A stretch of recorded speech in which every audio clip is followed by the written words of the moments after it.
Very well, thank you. Thank you for having me on.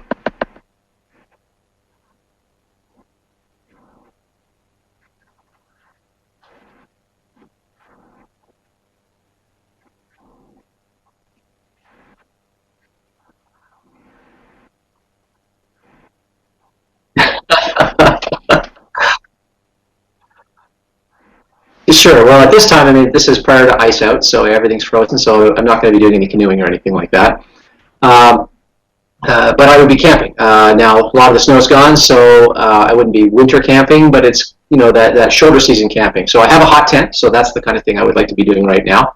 I wouldn't be traveling very far because without enough snow, you can't really drag a sled with a stove and a tent and all the heavier equipment that you need for hot tenting. So it would be, something close by on Crown land. Yeah, that's what I would be doing. And once it warms up a little bit, move over to sort of, the regular tenting, backpacking, and then eventually canoeing. Yep.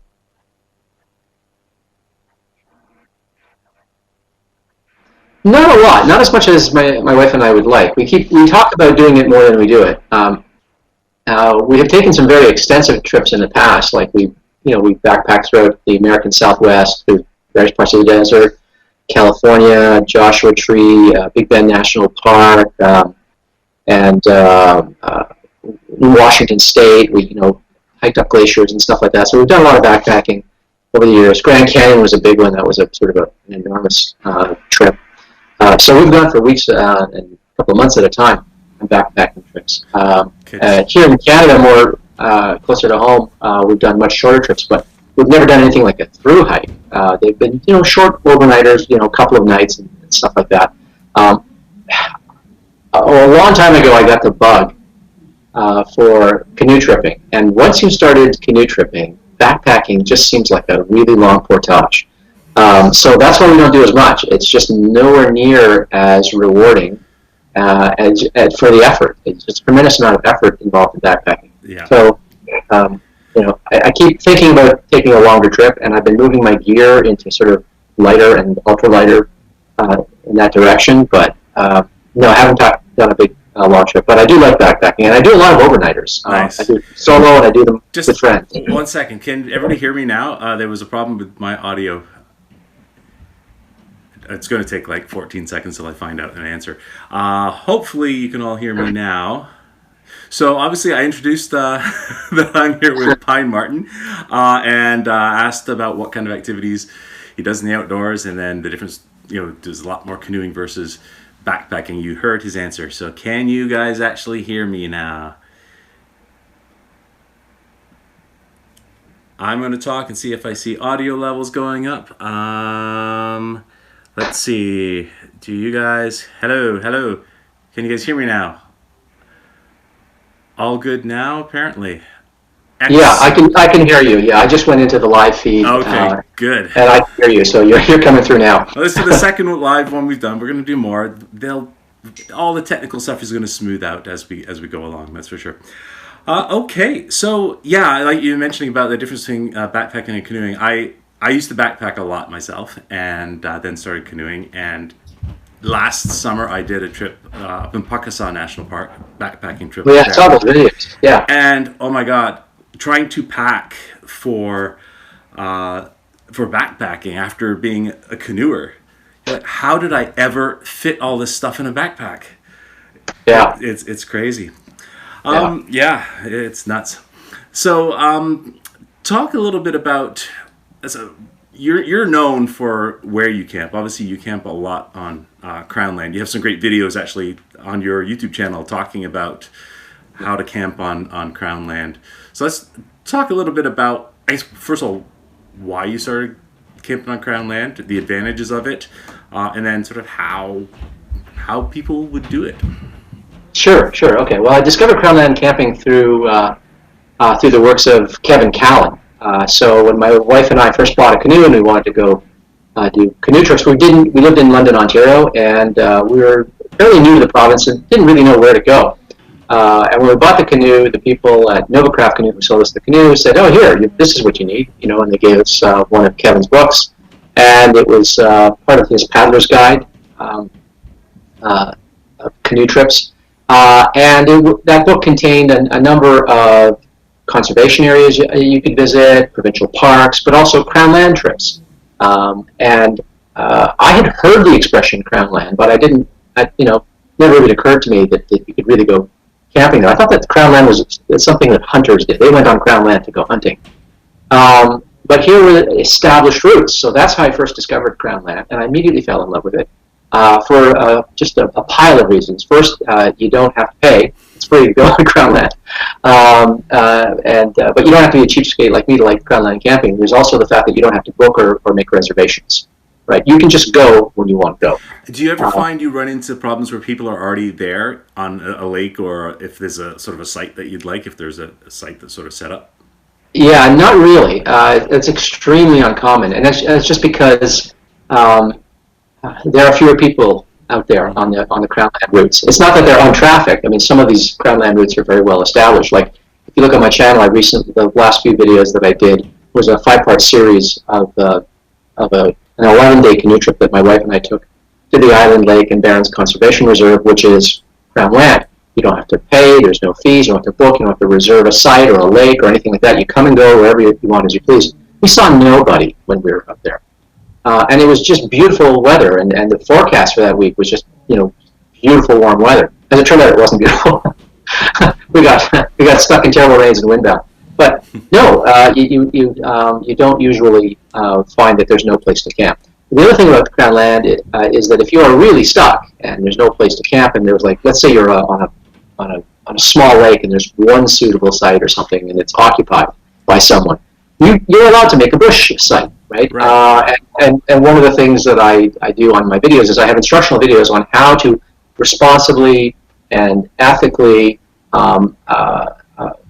practice leave no trace principles and make an absolutely low impact, minimal or at least minimal impact bush site for yourself. So that when you leave there, things will spring back rather quickly. Obviously, when you're going on Crown land, you don't want everybody going out there and making a bush site when they're established sites. If there's an established site, an established fire ring, you use that.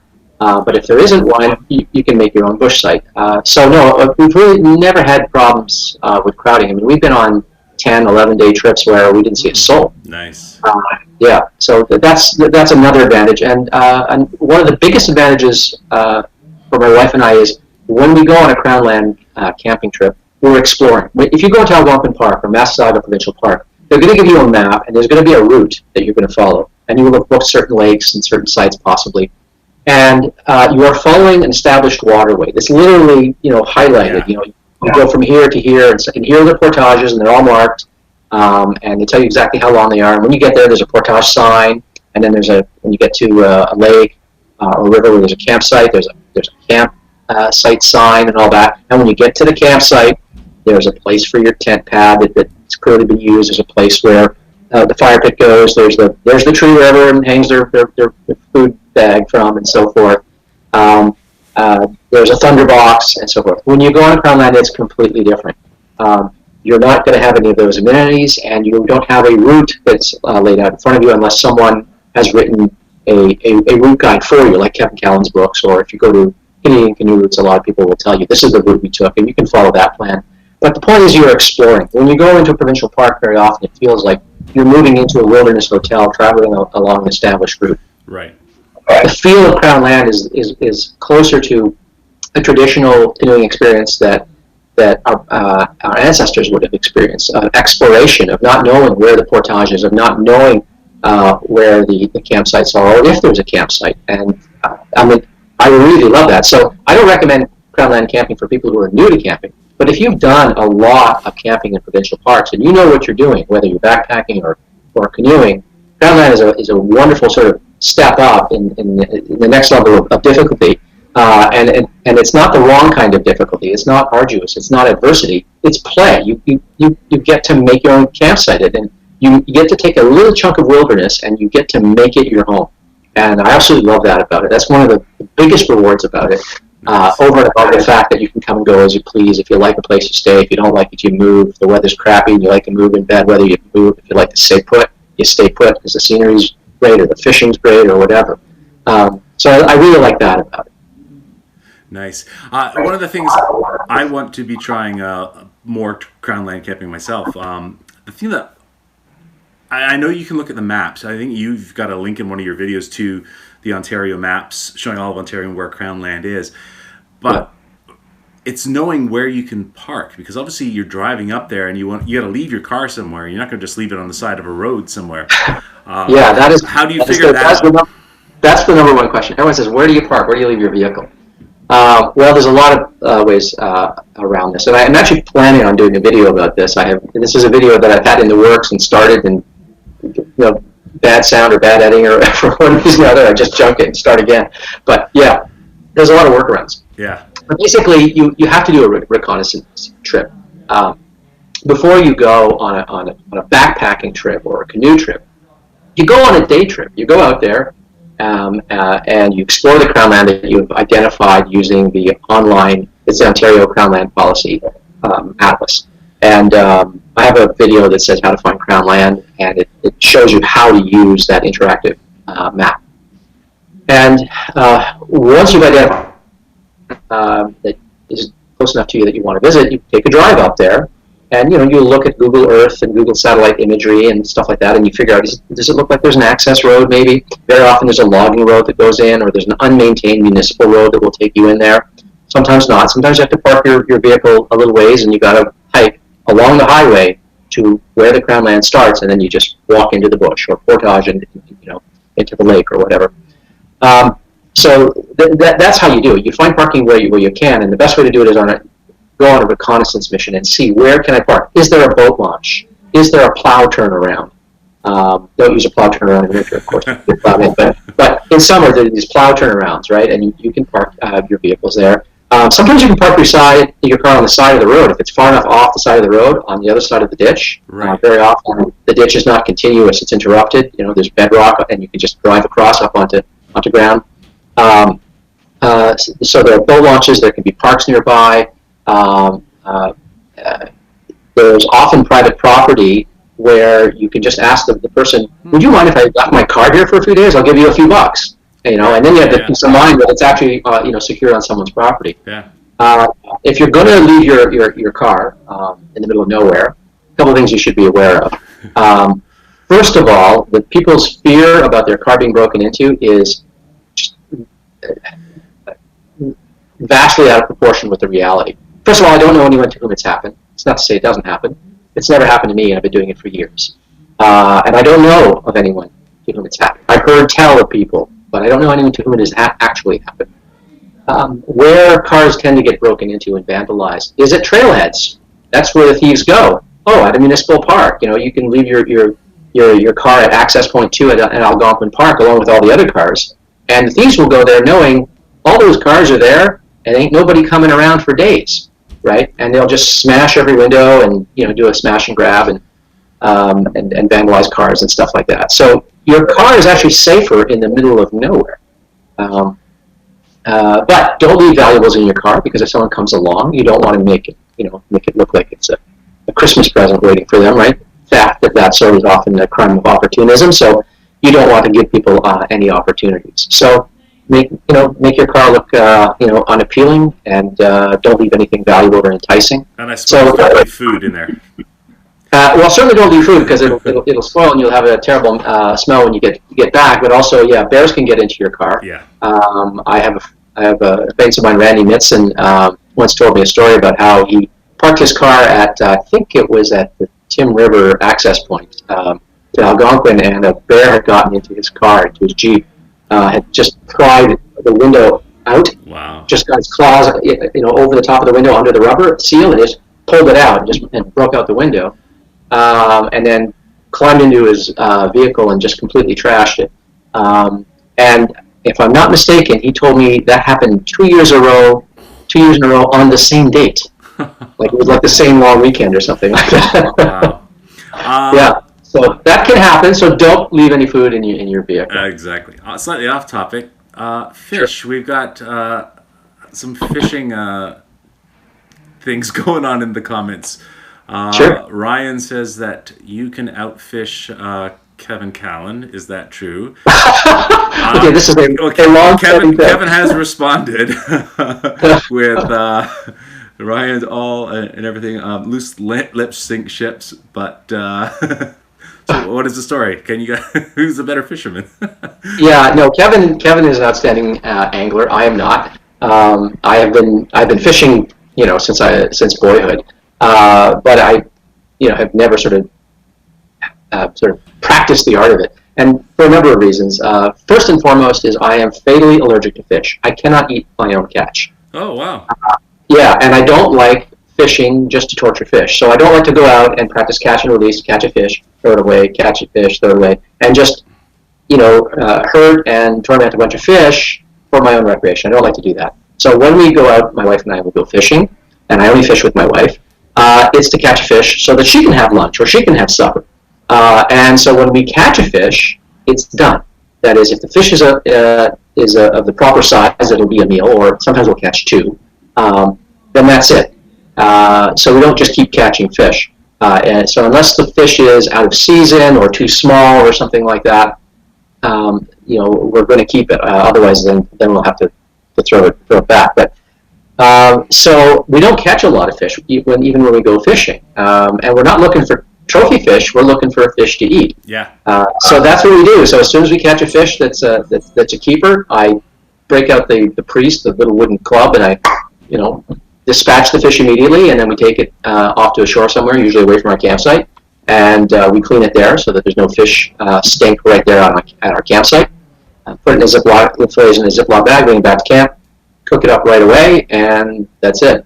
Nice. So I am not a great angler, admittedly. I've never caught a trout, for instance. So I'd love to, considering where I live. It's a bit of a scandal, but we just fish to eat. So we catch a lot of pike and we catch a lot of bass. Yeah. But that's mostly what my wife eats. Yeah. Somebody had asked, is fishing better from Crown Land than, say, in the park?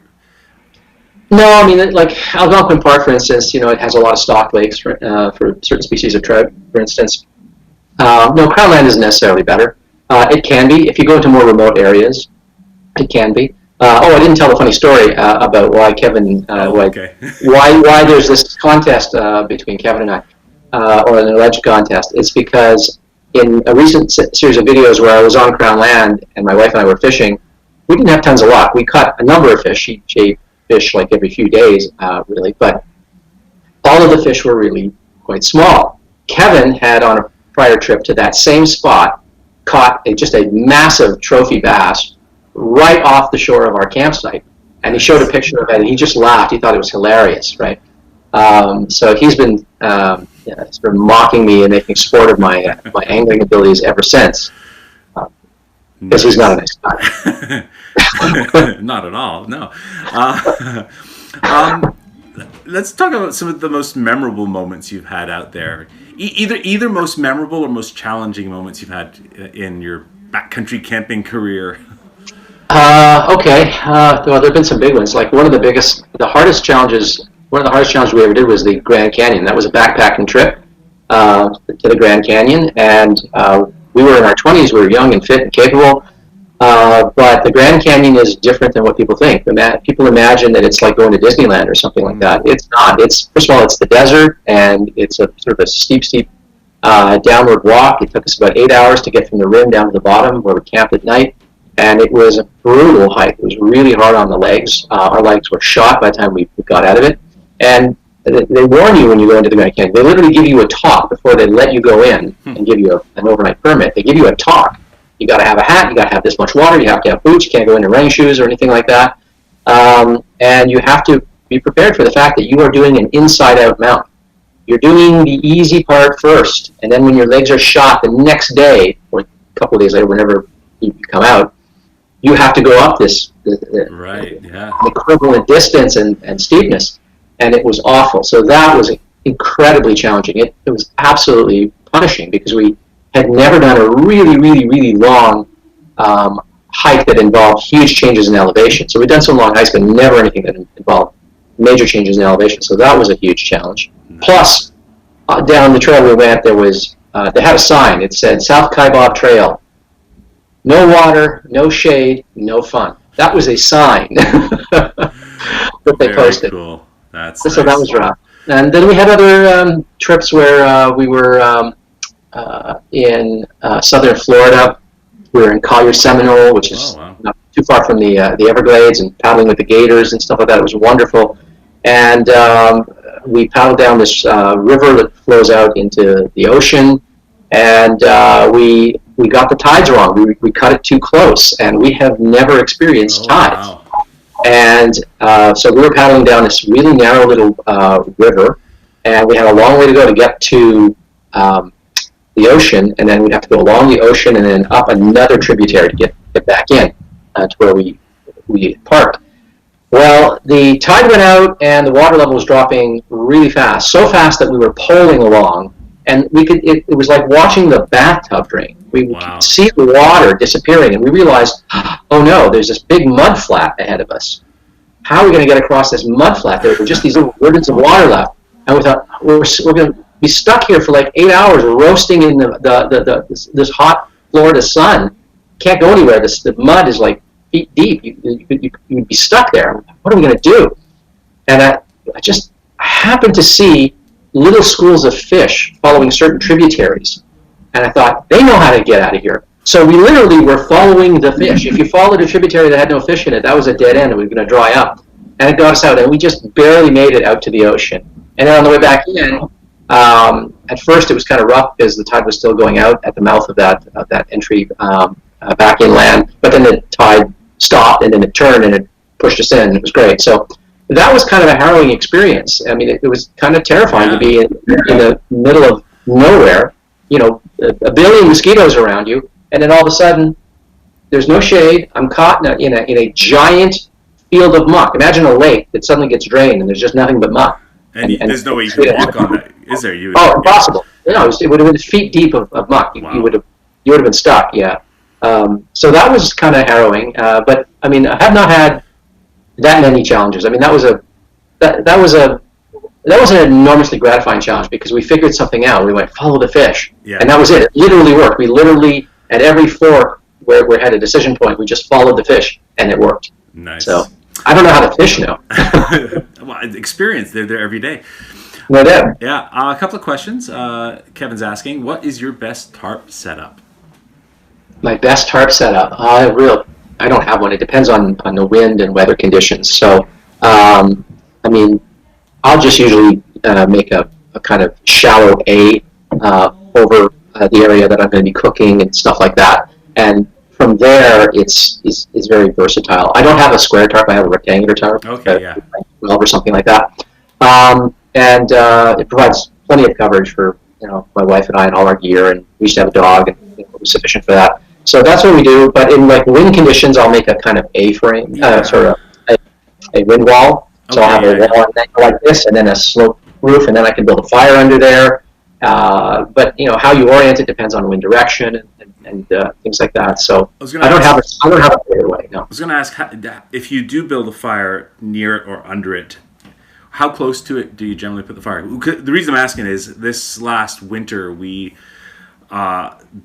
set up our tarp and we decided we'd put the fire just at the edge of it because we were expecting a lot of wet snow, and it worked great, but the smoke collected an awful lot underneath the tarp. And I mean, that became at times unpleasant when you were sitting there, and even more unpleasant in the drive home when we were smelling this awful smell in the car from this tarp that has now been just smoked. Yeah. Well, all our gear smells smoky because we use campfires. We don't use stoves an awful lot. Backpackers use stoves an awful lot, but canoe trippers tend to use campfires, so their gear usually reeks of backpacks and everything. Tents or reeks of wood smoke. Yeah. So a lot depends on wind direction. So actually, this last series of videos, I actually talk about how to build a microclimate, how to create a microclimate with a tarp and a hearth fire. So one of the difficulties is that it's not that people don't have the tarp set up right or have it too close and it's trapping the smoke or anything like that. It's usually that their fire pit is a ring, and it's too high and it's closed all around. Okay, and that interferes with airflow and they don't get good draw. So what I like to do is I try to build a a fire out of just a few rocks.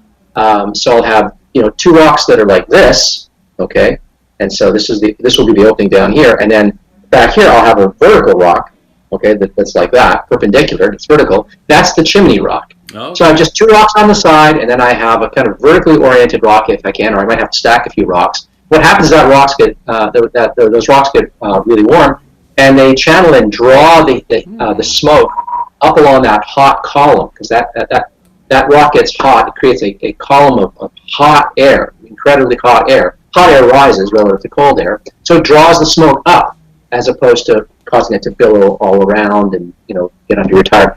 So if you watch that video, I have one of those videos. It's a 5-part series. One of them, in the title of those videos, it says something about how to create a microclimate or something like that. And this was particularly handy because we were windbound on this particular site for many days. We ended up staying 11 days instead of 9 days.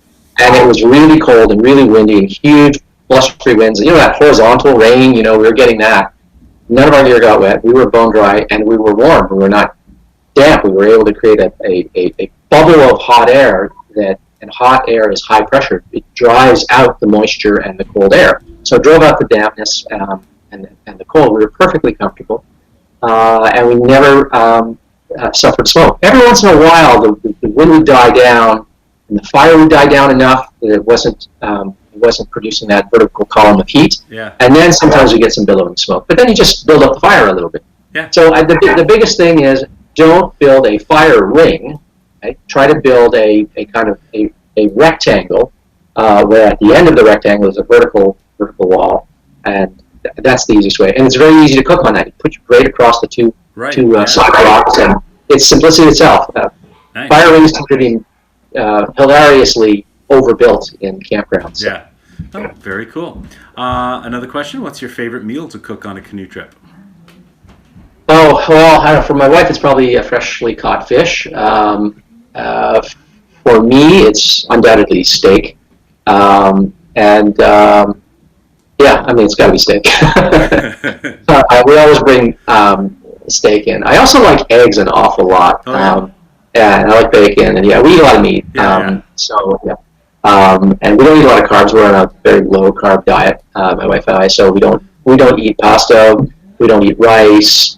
We don't eat sugar and anything like that. So a lot of the staples, dehydrated meals that consist of rice and quinoa and dehydrated potato flakes or pasta. We don't do any of that. We used to do all of that. I had instructional videos on how to dehydrate your own meals and all of that. But no, we don't do any of that anymore.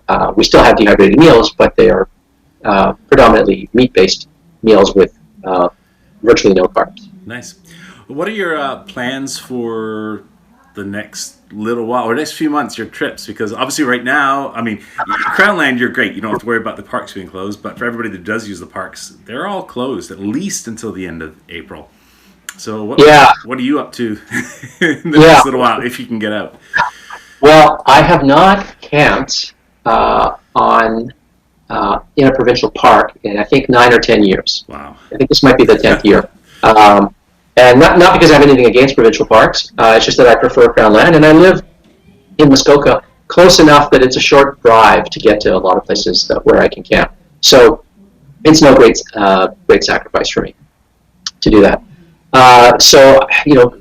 Crownland trips is what I have planned, and very often, actually not very often, invariably, I don't know where we're going until my wife and I are looking at the Crownland Policy Atlas and other maps and Google satellite imagery and figuring out where can we go. And we every once in a while we find these little gems, these little hidden lake systems where nobody goes, where there are no campsites, right? Sometimes there's no portage. Sometimes there are long forgotten portages and old abandoned campsites. I am planning, though, a trip to Woodland Caribou Provincial Park. Oh, wow. This spring. I don't know what's going to happen with that, though. It's very much up in the air. Who knows how long this is going to go on? Yeah. So hoping April is it, and then we're all clear. But that's by no means guaranteed. I'm really hoping that by the end of April, like in May, they at least open up the parks, because I mean, admittedly, this is probably the best time of year for it to be closed because this is the time of year between winter camping and ice out that you really don't do an awful lot because it's just you can't canoe yet and the ground is just mud and mush. So thankfully it's just this month, but if it goes any longer, that's going to be really, really tough. Yeah, and not only that, but early spring, I mean, is a beautiful time to go. May is because fantastic. Early May, but late April, early May, I really love for a number of reasons. First of all, there's no bugs. Yes. And while the nights are quite cold, the days are beautiful. Yeah. And there's no vegetation in yet, right? All of the undergrowth has not really started yet. The trees are just budding and starting to produce leaves. So you've got these beautiful long views. It's a great time to go out. And then on top of that, all of the warblers are coming back. And because there isn't a big canopy overhead, the bird sighting is fantastic. Opportunities for birding are absolutely the best in early spring. So I love going out there, but I don't do a lot of camping at this time of year, despite going out there a lot on day hikes and the occasional overnighter, because the shoulder seasons are really treacherous. It's really hard to know how to dress. And you're walking through the bush. You know, if you're walking on a north-facing slope, then it's going to be full of snow. Mm-hmm. So you're going over hills where there's actually still snow and has not thawed because the sunlight just not reaching it. Yeah. And then you go down the other slope and it's all mucky and bare, you know.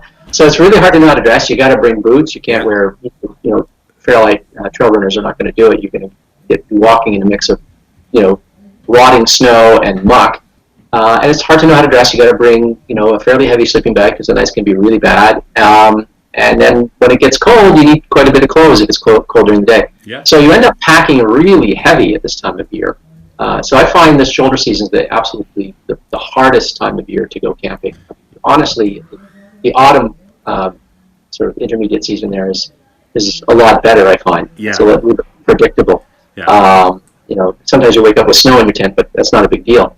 But these thaws and freezes and stuff like that in early spring are rough. Yeah. Got another question here. What brand of canoe do you use, and do you switch up brands depending on the trip? How many canoes do you have?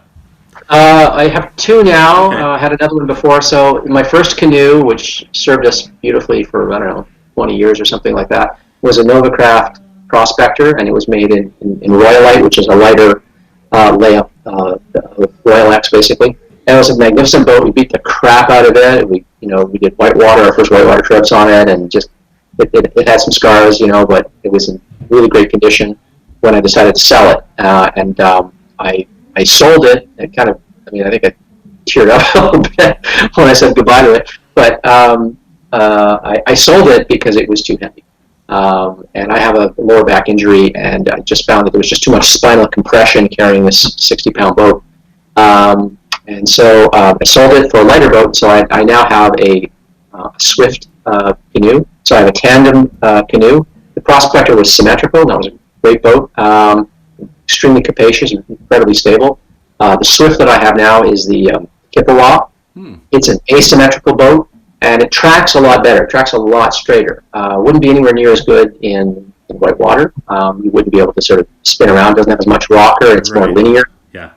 It's easier for my wife when she's bow paddling. If I need to stop and consult a map for her to keep on course, very hard to do that with Prospector from just the bow. You get blown around more. This boat is better for that. So on balance, I'm happy with it because it weighs about half of what the other boat weighed, and is surprisingly durable. I thought it would be a lot more brittle. I've not been terribly gentle with this boat, and I'm very happy with it. And now I have a pack boat as well that I bought a couple of years ago. And I love that. And that's for soloing, right? And I use that. You paddle it like a kayak. You're sitting basically on the floor on a little seat. It's just barely off. You're not sitting way up on a seat. And you use a double-bladed paddle, and you use it. You can use it with a single blade. I have done that. But when I go on a solo canoe trip, I use the double blade, and I carry another paddle just as a spare. And it's great. I love that boat. It's incredibly versatile. It's 12 feet and it's 22 pounds. Nice. I can pick it up with one hand like this. And I have the 16-foot Swift Prospector, which is great. It's actually great to paddle solo, but you need weight in the front. Otherwise, the wind will just spin you around and you're Yeah, going in. I remember you got that boat. I remember watching your earlier videos when you had that other thing that was really heavy and Yeah, the first canoe that my buddy Tim and I used was a Pelican canoe. I think it weighed 85 pounds. Yeah, Like it was insane. Two of us would carry it on a portage. Then Tim got another canoe which was at least made of Kevlar but with aluminum trim, and that was about 50 pounds. And then we've been using the Prospector when we go, and just at the end of actually in the fall, I got the Swift, the cruiser, the 14.8. Oh, you did. You did. Oh, okay. Wow. They lent me one for the show for Get Outside. Oh, yes, that's right. Yeah. I knew that was a dangerous thing to let them lend me because I knew I would like it. And that's great. But I've only gone out. I've done a couple of day trips with it, and I've gone out overnight once.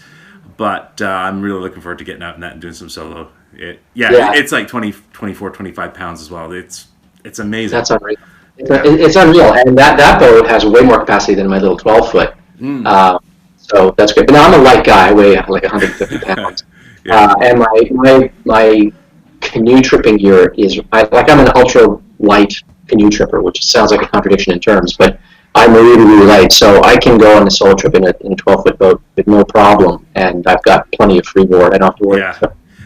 We had some people commenting on the difference between. Kelly, you're getting a cruiser too? Yeah, it's awesome. She just bought hers. Oh, somebody said have you lost my audio again? Can you guys hear me? Oh, let me check, see if I can hear it. Testing. 1, 2. Yeah, it'll be 15 seconds later for you. Well, I'm gonna ask you. I'm hearing you. Okay, good. There is a bit of a conversation on the difference between a double blade and single blade. So obviously, you mentioned I did get a kayak paddle for the cruiser, which is I find it's great when you're paddling, and you need to get somewhere fast. But I do take a small paddle because it's much more relaxing paddling with a canoe paddle, I find. Yeah, I had never really paddled a double blade. I played around with a kayak, but I had never really paddled with a double blade before, so I didn't know what I was doing until I got this pack boat, and I test paddled it. I test paddled a bunch of solo boats, and I test paddled that boat about 4 times. Wow!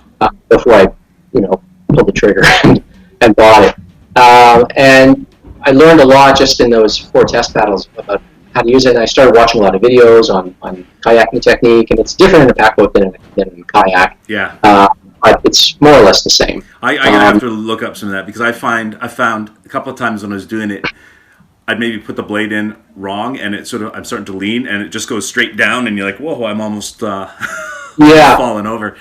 I've only used it a few times so far, so. But I am converted now because before I was like a devotee of the Church of the Single Blade, and I thought, come on, using a double blade in a canoe, that's just some kind of blasphemy.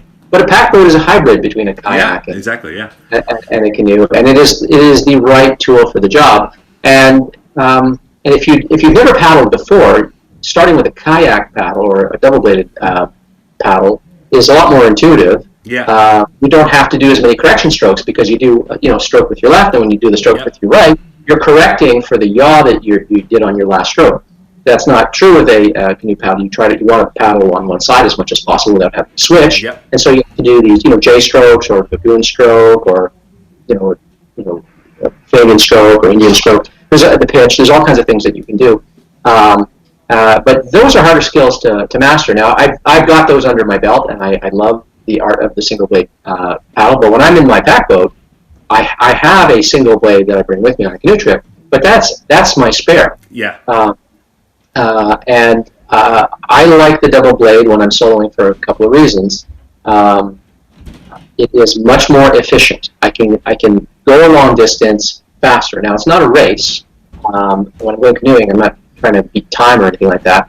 But there's a sense in which the efficiency matters more because of wind. When you're confronting a headwind, for instance, having that double blade, the double blade is king in a wind, right? Yeah, it's for sure. So much easier. It doesn't matter which way the wind is coming from. If it's blowing you off course left or right, you can correct very, very easily. All you have to do is paddle on one side, right? And you're fine. Or do the alternate every other stroke or something like that. So yeah, I absolutely love the double blade now. But when we go on our tandem boat, I mean, obviously, my wife and I both use single blades. Yeah. The pack boat sort of necessitates the double blade. You get blown around a lot in those light boats. Yeah, you are bobbing like a little paper sailboat out there. Yeah. You just don't have the same amount of draft. So before I got that, and I was using my Prospector, I'd use it solo quite a bit. But me and my buddy Tim were up on in Barron Canyon, and I had been filming that trip with just my cell phone, and I had one of the battery packs that you can recharge it with, but I forgot the cable in the car. So day 3, I'm like, oh no, I'm like out of power. I need it. Got up early. Everything was dead calm. Paddled all the way out. I saw that video. Yeah, I had to do a 450-meter portage and everything. But coming back, the wind picked up, and I was getting blown around like crazy. And I was about 10 minutes away. I could see the campsite. And I'm getting blown to shore, and it was just horrible. Fortunately, there was this couple which had passed me earlier on the way back, and they had pulled over at one of the other campsites and I guess were having lunch. And they either saw me having trouble, but I think it's more likely they heard me swearing at the wind, and they came out and offered to put a line on the front and keep me straight. So that was good. Oh, that's good. Yeah. Let's take a couple. There's a couple more questions here, so let's just take a couple of questions before we wrap up. But Sure. Ryan's all and everything says they received some earth sacks. Have either of us had any experience with these? I have not. I have not, and I'm dying to try one, actually. The difficulty is on a canoe trip, most of the Ursacks I've seen are kind of small, unless you're going on a short canoe trip. Like the Ursacks, I think, were originally designed for backpackers, so they are of a volume for the quantity of food that you would bring on a backpacking trip, where you would reprovision if you're on a through hike. But on a canoe trip, you're not going to reprovision along the way. Usually, you're going to go for a couple of weeks. And you're going to bring everything with you right from the jump. And you're not going to necessarily have a food drop or anything like that. So I've been trying to find out if that company, I think they're based in Washington, I've been in touch with them, are they going to make a bag that's bigger? And they wrote back to me and said, yeah, we're looking into this. And, so, I mean, I'm hoping that they will develop something. I'd be happy to be among the first people to try it, because I'd really like to try it. I hate having to hang my food. It's a real nuisance. Yeah, I just got it's what's it called, an ice mule. I don't know if you've seen those. It's like it's like a big dry bag. They come in different sizes. I got the large one, but it's insulated, and you can actually then also fill it with air, like blow up air. So it's not only just insulation; you can insulate it with air as well. So if you want to take stuff that you need to keep cold, you can put some frozen stuff in there, and it acts like a cooler, but it's also a dry bag, which you could then hang up in the tree, as well. So I'm looking forward to trying that when I get out. I have a kind of a DIY thing that I do. That's something along those lines. So you can just take a regular dry bag, the kind of thing that you would use for your clothing or your sleeping bag, a roll top dry bag. Mm-hmm. That's what we use to hold our food and hang our food from the tree. We don't use barrels. Yeah, that's what I usually use, just a dry bag, yeah. Yeah, and our food is compact enough because of the way we eat. It's not voluminous, it's very dense and calorie rich. We can get by with a couple of dry bags full of food. We don't need a barrel or anything like that, just 2 barrels. So we don't have to haul the weight of the barrel up, which is a bit of a nuisance. And the food bags fit inside of a large canoe pack easily with a bunch of other gear. So that's what we do. But to keep food cool, what I've done is, Reflectex, you can make pot cozies out of them and stuff like that. That duct insulation that you can buy at a hardware store. Yep. Well, I just did the same thing. I just made a great big circle, a big tube, and I slide it inside the dry bag, and I've got a little bottom in there as well. And then I put the food in there, and I just fold up the top of it, and then roll down the top of the dry bag, and there you go. It's insulated. That's probably a bit like what I bet you the people who made this bag that I got probably saw something like that, and hey, we should make a real bag out of it. Yeah, that's pretty. Yeah, cool. And it works surprisingly well. I mean, we've had our steaks hanging in the sun from a tree in a dark bag. Nice. The food is still perfectly cold when you get to it. So very cool. Yeah, it works. anything else you'd like to talk about or mention before we go? We're getting close to wrapping up, but No, if we're there, we'll take any other questions. But I'm happy to stop here. There's a lot to be said for live streams that are short. Most of the live streams I've been on are excessively long, and I'm excessively long-winded, so it doesn't help. Well, we can always chat again later Sure. on. I'm thinking of doing these even once we're able to get back outside. I'd like to keep doing these, maybe once a month with different people, because it's fun chatting with people, and you can't always get together. So this is amazing. So any of you guys who are watching, and if you're interested, definitely, I'd love to chat with everyone at some point. So, all right, well let's wrap it up there. I don't think there's any actual questions. So I guess that will be pretty much it for now. But I want to thank everyone who's here watching us. Good to have you guys watching us. And we'll see you when we do the next one. And thank you, Martin, for doing this. Thank you for having me. I have to say, you and I have crossed paths a few times. We've bumped into each other, but always we were sort of going in different directions. Yeah, that's true. Or busy or something like that at an event. And this time we actually got to sit down and talk. This was terrific. Thank you very much for having me on. Awesome. And thanks everyone for watching. Thank you, and we'll see you guys later. Thanks. Bye. Cheers.